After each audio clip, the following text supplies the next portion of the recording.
झी5 आजच सबस्क्राईब करा आणि पहा तुमचे आवडते शोज। झालं आता या उपर कोणीच काहीच बोलायची गरज नाही ना।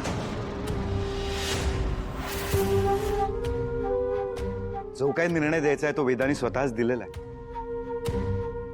त्यामुळे मंजिरी म्हणाली तसं मीरा या घरातून बाहेर जाणार नाही, ती इथेच राहील।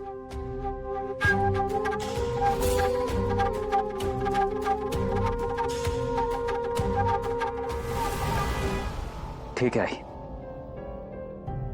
तू जरी हिला माफ केलं असशील तरी माझ्या वेदासोबत आज जे झालंय त्यासाठी मी हिला माफ करणार नाही।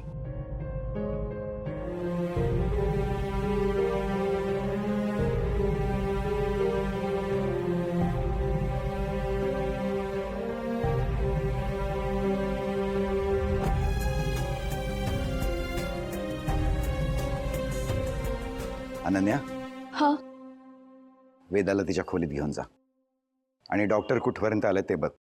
हो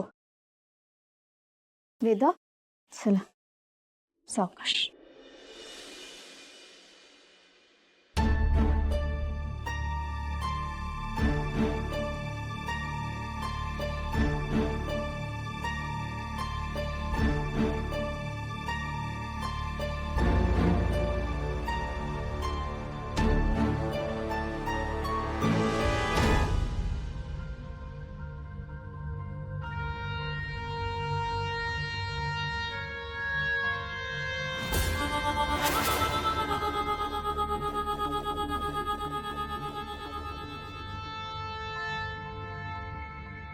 रडू नकोस।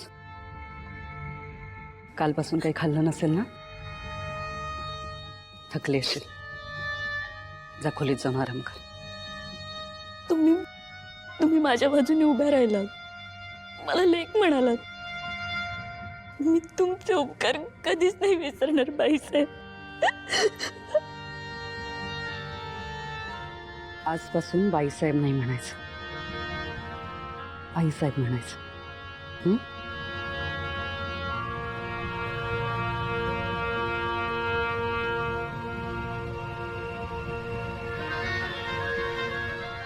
रडणं थांबव आता,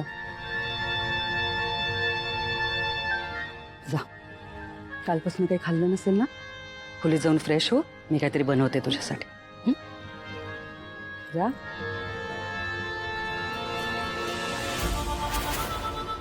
अगं वेडे, तुला काय वाटलं मी खरंच तुला जीव लावते? जीव तर मी त्या कवडीवर लावते, जी अजूनही तुझ्याचकडे। कवडी मिळाल्याशिवाय मी कशी काय तुला या घराबाहेर जाऊ देईन? आणि एकदा का ती कवडी माझ्या हाताला लागली, मग तू जगलीस काय आणि मिळलीस काय, माझ्यासाठी एकच।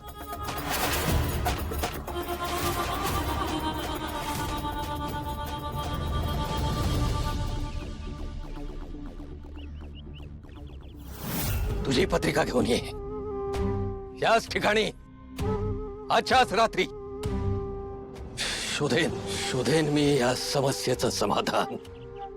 त्या साधू बाबांनी काल रात्री भेटायला बोलवलं होतं पत्रिका घेऊन। कालचा दिवस नेमका वेदाला शोधण्यात गेला, विसरून कसं गेलो मी त्यांना भेटायचं। पण आता काय करू, आता तो वेळ निघून गेले।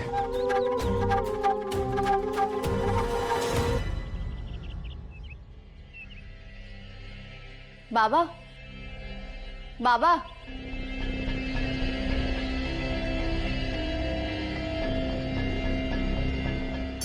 बाबा काय झालं, तू हाका मारत होतीस का? खूप हाका मारल्या मी। काय झालं, कसला विचार करताय? अनन्या,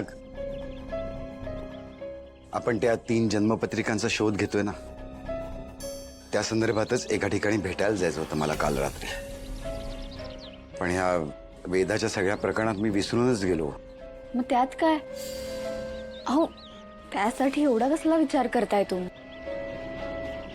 तुम्ही आजच जा, मी घरीच आहे। ऍटलीस्ट आपल्या मनातला डाऊट तरी क्लिअर होईल।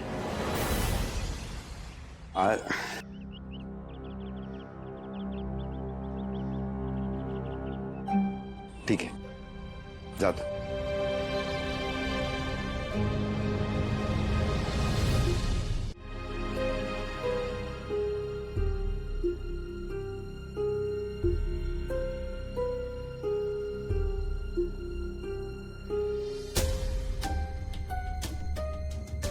अथर्व, नको काळजी करूस रे. डॉक्टर चेकअप करतायत ना तिचा. आणि अनन्या आणि माया पण आहेत तिथे. काळ आला होता पण वेळ आली नव्हती असं म्हणायचं आणि सोडून द्यायचं. काय सोडून देऊ? कसं?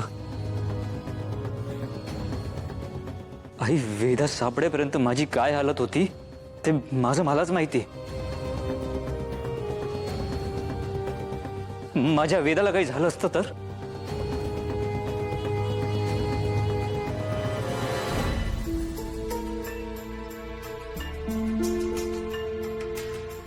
तुम्ही तिघे कुठे होता? नेमका आता हात समोर यावा. हा ना.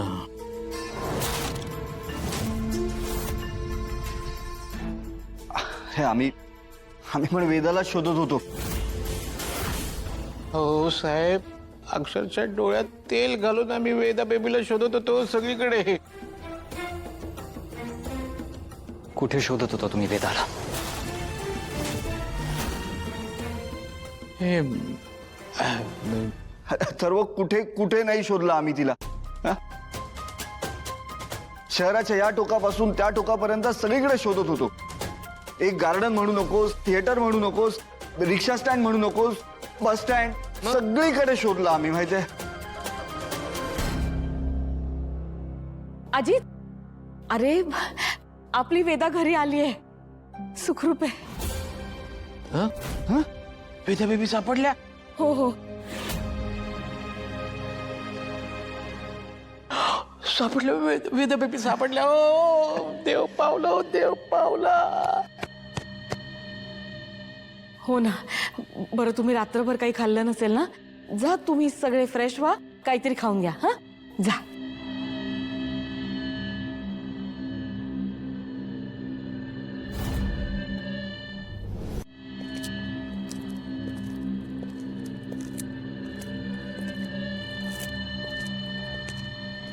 डॉक्टर,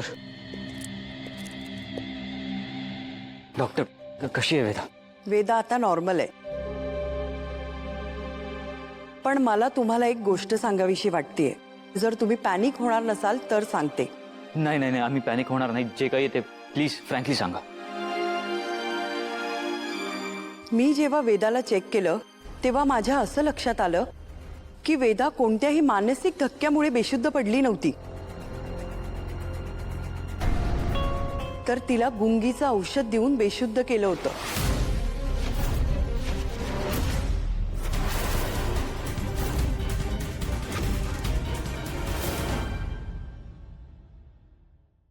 झी5 आजच सबस्क्राईब करा आणि पहा तुमचे आवडते शोज